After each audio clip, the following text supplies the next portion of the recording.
Hello everyone, this is Esther.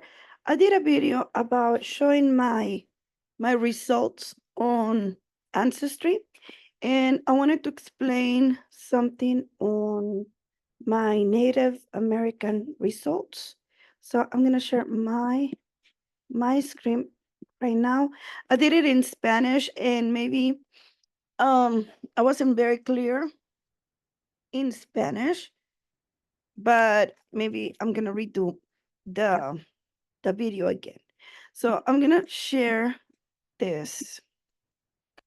So basically, I was explaining that on my ancestry, I'm 36% Spanish, but I was born in Mexico. So, and this is on regards a young guy saying, I'm from Mexico, but my grandfather is blonde, blue eyes, and my other grandfather is very light skinned. And he thought he was 100% Mexican, but then they explained to him that his ancestors came from Spain, and he has 26% Native American in 23andMe. But I want to share something with ancestry. So, for example, I am 19% Native American. I am from Nuevo León. I was born in Monterrey, but my people have been there for many, many years, more than 300, probably 300 years or more. So my indigenous Americas in from Mexico is 90%. And it says it connects to the northeastern Mexico and southern Texas, and then eastern Coahuila, Nuevo León, northern Tamaulipas, and southern Texas, and central Nuevo León and west central Tamaulipas. So automatically, when it says indigenous Americas, we think we're connected to a tribe. And a lot of people get excited. I was so excited. I wanted to find my connections to a tribe. For example, the Apaches, the Navajos, the Coahuitlenses, the Borrados. And then I remember having a friend telling me that, like, for example, in Sinaloa, in those places, in the baptism records, they will name the tribe. For example, I was looking at some Monclova records, and I'm looking for an ancestor, but she's Spanish. But I saw a lot of people in their baptism records saying they were Apaches, and that surprised me. And so, um, this 19% matches 23andMe, but it doesn't match FTDNA. On FTDNA, my sister gets 12%, my brother gets 11%. I believe I get 15, 14, 15%. So it's close to this. But well, now that we're here, let me explain my results. So Spain 36, Indigenous Americas 19, but I want to talk about my Native American um, percentage. And then Basque 14, Portugal 10, France 7, Jewish, this is the Jewish Ashkenazim. Remember, a lot of people think, oh, I'm not Jewish because I don't come from the Jewish people because I only have 6%. Well, these results are from the Ashkenazim. We also have Sephardic. Remember that?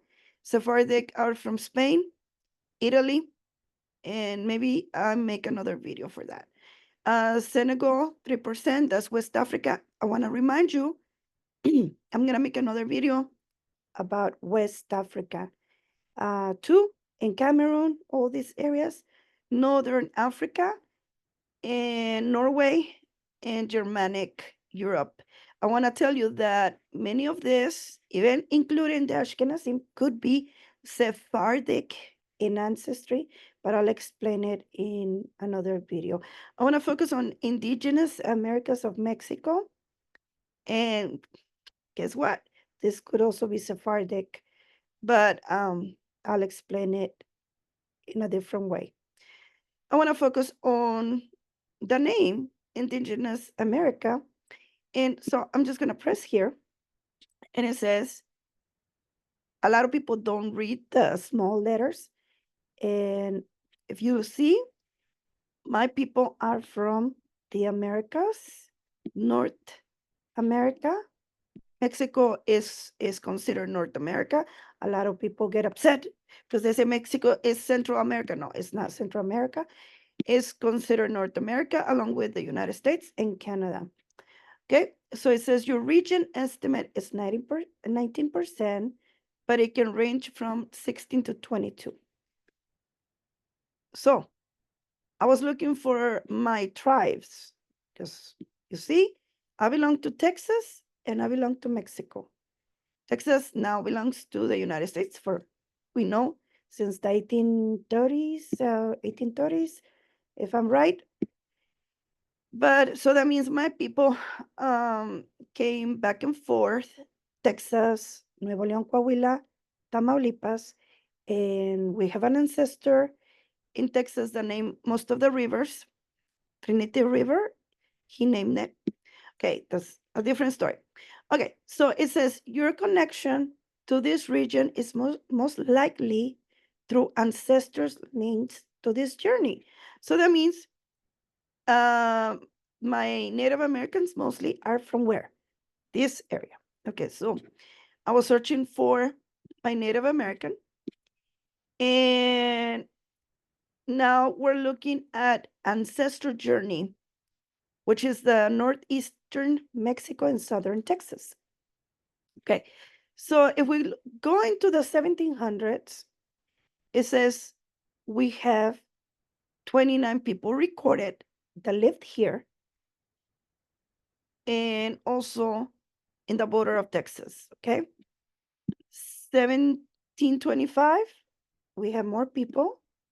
Zacatecas, Tamaulipas, 1750, 1775, 1800s, 1825. And you see how we spread out 1850. There's a reason for it, but I'll explain it in a different video. 1875, 1900s, we even went down.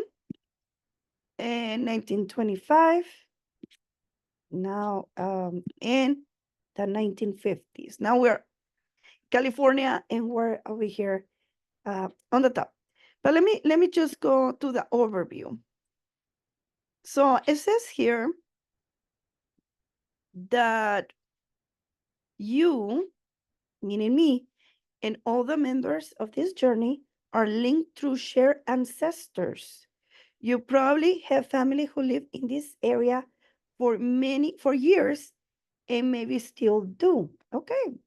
So I was telling in the other video in Spanish, I want to find my tribes. The more specific places within this region where your family was likely from, and it says Eastern Coahuila, Nuevo León, Northern Tamaulipas, and Southern Texas, Central Nuevo León, and Central Nuevo León, and West Central Tamaulipas. Okay. Now, they're saying that there were these people in this tree. So I was hoping to find a tribe, and what I found is a lot of ancestors that were had Spanish last names. We all know that when the Spanish came, they baptized many Native Americans and also um, African Mexicans or African Americans, because they were from America now. Mexico is in America. And they were baptized and they were named with Spanish names. So I was hoping to find, like, for example, Francisco Javier González de Ochoa and all these ancestors. I was hoping to find a Native American or all of them to be Native American because these are considered to be my Native Americans ancestors. Okay. So I read in small letters and I tried to show you what it means. So if you look at Vicente Chapa, he was found on the 1775 And I continue going on the 1800s. A lot of Spanish um, records. Okay. Melitona Garza, that's my grandmother. And okay, I don't know how to take this off. I'll find a way. And okay, so on. All right. So we'll find something where it says, let me see if I can find that before I move on.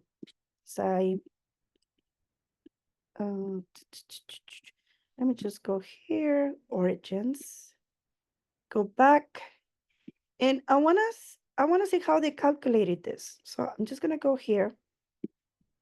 And probably this one says, your range of 16 to 22% comes from making multiple comparisons of your DNA to a reference panel. It includes other possible but less likely percentages. Um, and let me see. And I think here, that's where it says, okay, so it says you and all members, and I think I already read this. Um, you probably have family who live in this area for years. So before, Ancestry will say that my ancestors live here for more than 300 years. And it says here, let me see if it explains something that I was explaining yesterday. Just want to make sure I can find that. Uh,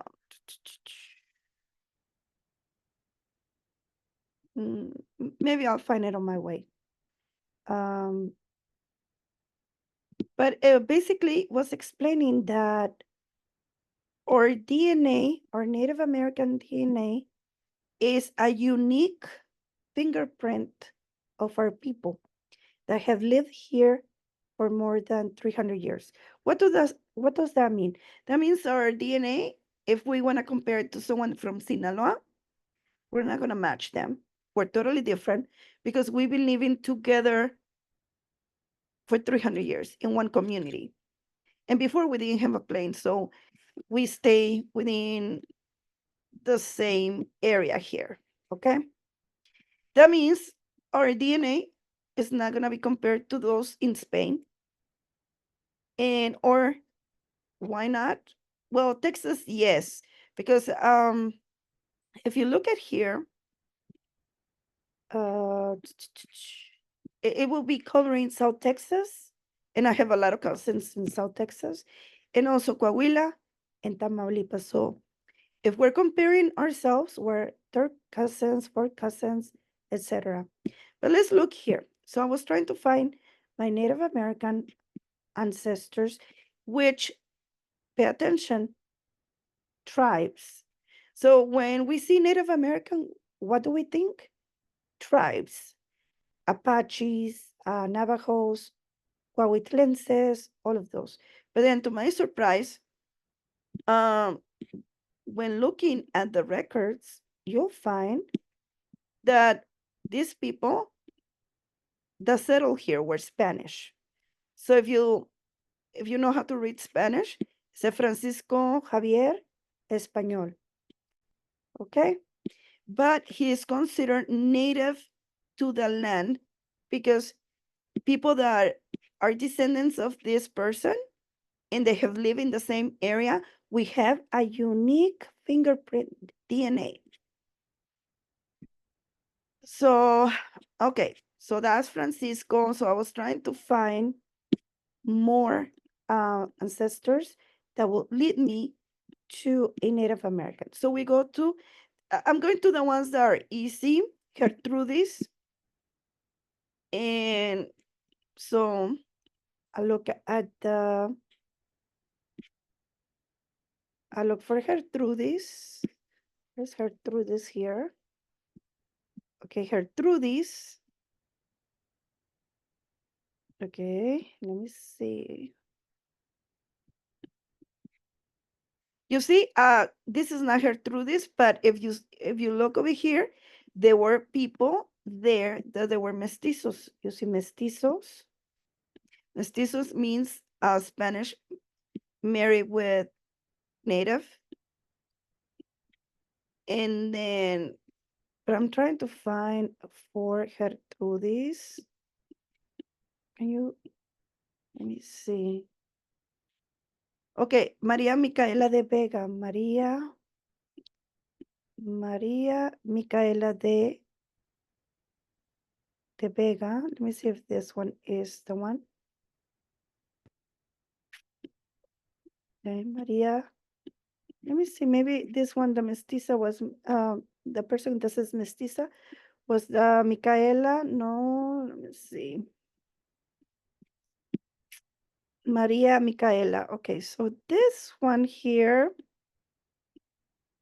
let me see, what were they? Maybe they were Native Americans, but usually it says mestizo, but it never said the tribe. Let me see.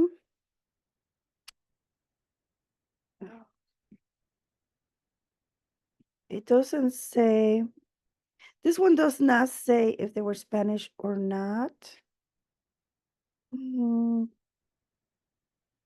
Okay, so no, it does not say if they were Spanish. If you see that it says Spanish or mestizos, let me know because I don't see it. Well, let's find another one.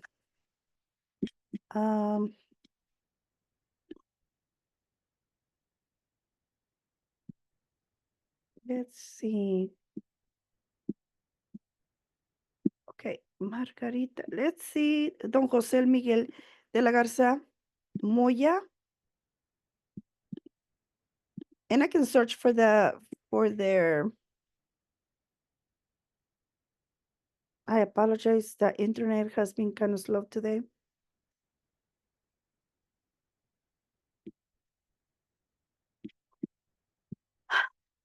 Okay, let me see. While it's uploading, okay, here. So Jose, it says here they were Spanish, and I was looking at it yesterday. Where is this? Legítimo. Josefa, hija de Josefa Rosa. Okay, españoles. So here it says españoles. So yesterday I was talking about all the records that I was looking at, and it does say Spanish. So you say, okay, wait a minute.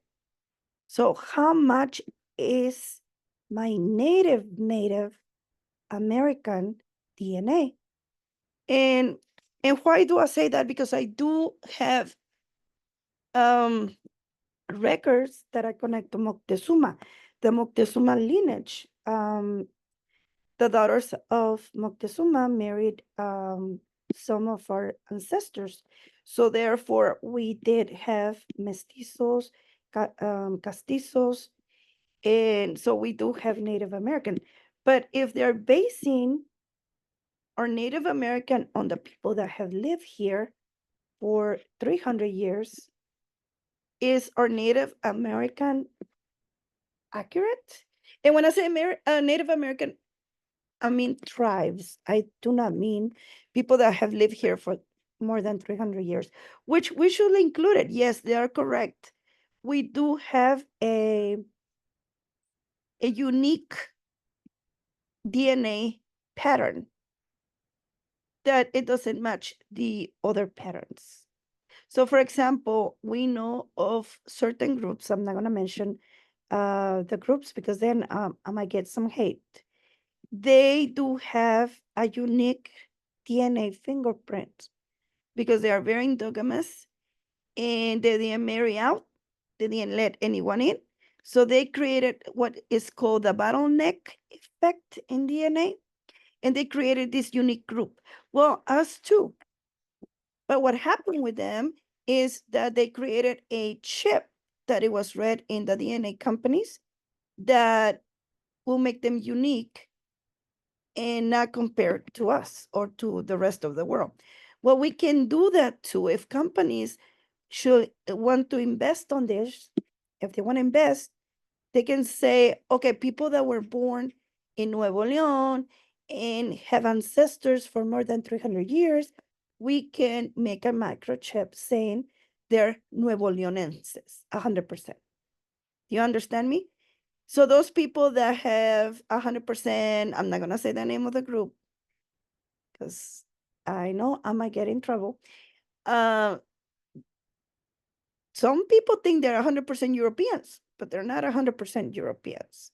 What it means is they've been together for more than 300 years and they have a unique DNA marker that will differentiate them from the rest of the world. And I'm not sure why I cannot find where it says that we have a unique fingerprint, a DNA fingerprint. Let me see if we can find it. If I can find it. Let me see. Let me see if here it says that.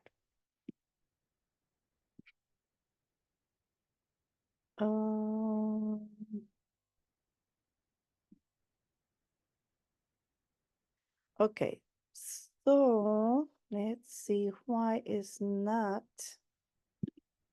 tell. Okay, so here.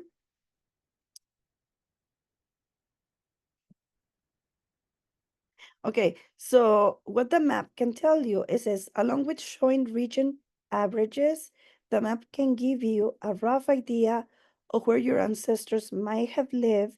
However, that area may be even larger if your percentage is low or they came from many different places. And let's read this together.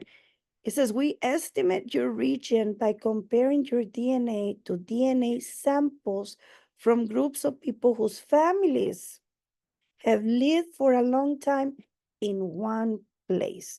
So that's what they're calling Native Americans.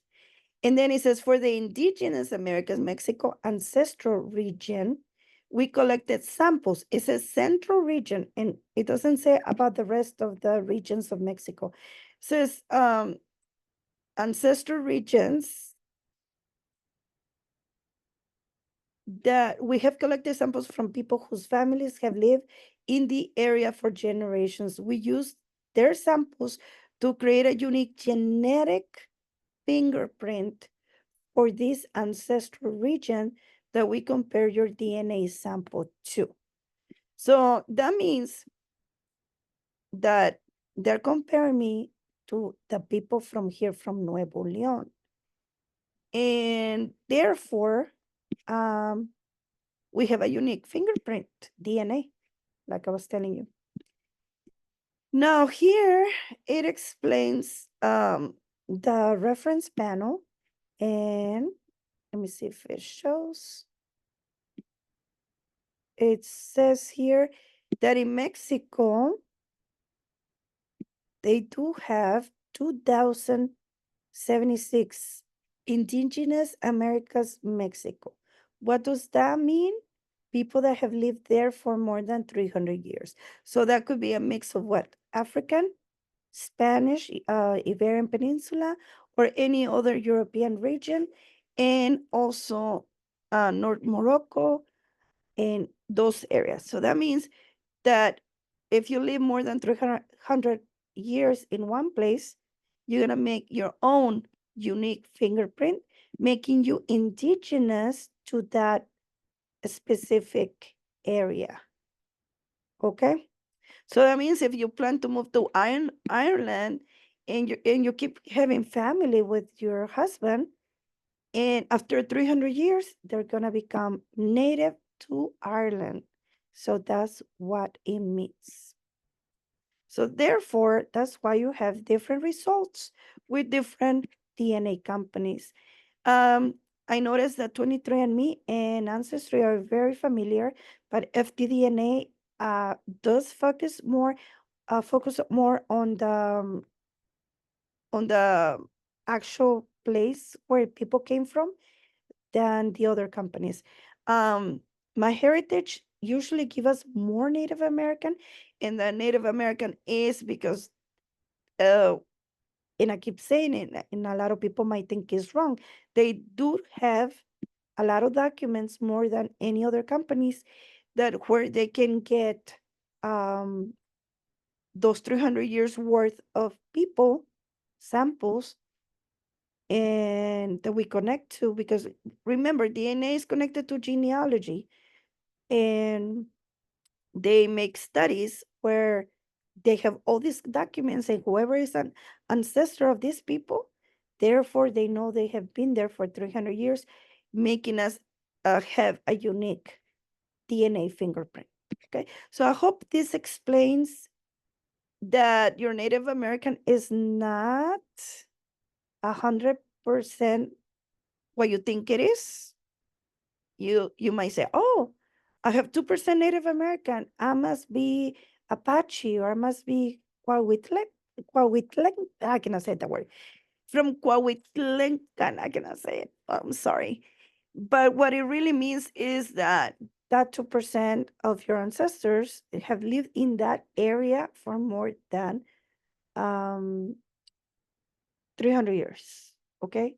So the guy from Chihuahua, he was saying, okay, why is my grandfather so light skinned? And but I have 26% Native American, and he doesn't look nothing like a Native American. Well, the 26% is including the Spaniards that came, the Africans that came, um, and also the Native Americans that made families and created a unique DNA fingerprint for that area. So not that doesn't mean you're 100% Spanish or 100% from a tribe or 100% African. What it means is that your family has been there for a long time, making you a unique um, person.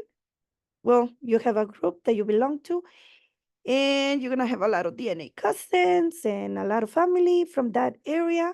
But because you are very similar, you come from the same people. That means that people from Durango does not compare to people from Nuevo León. People from Chihuahua doesn't compare to Nuevo León. I mean, we might have one ancestor or two in common, but we never lived together for more than 300 years. That makes us very genetically close. Okay, so thank you for listening. I hope this explain a little what does your Native American actually means with Ancestry, because it could mean something else with other companies. And I will look for the small print, and I'll keep it on the side because it took me a while to find how do we determine this region. And so if you have a different theory for this, or you know more than me, you're welcome to explain to me. And thank you so much. Bye bye.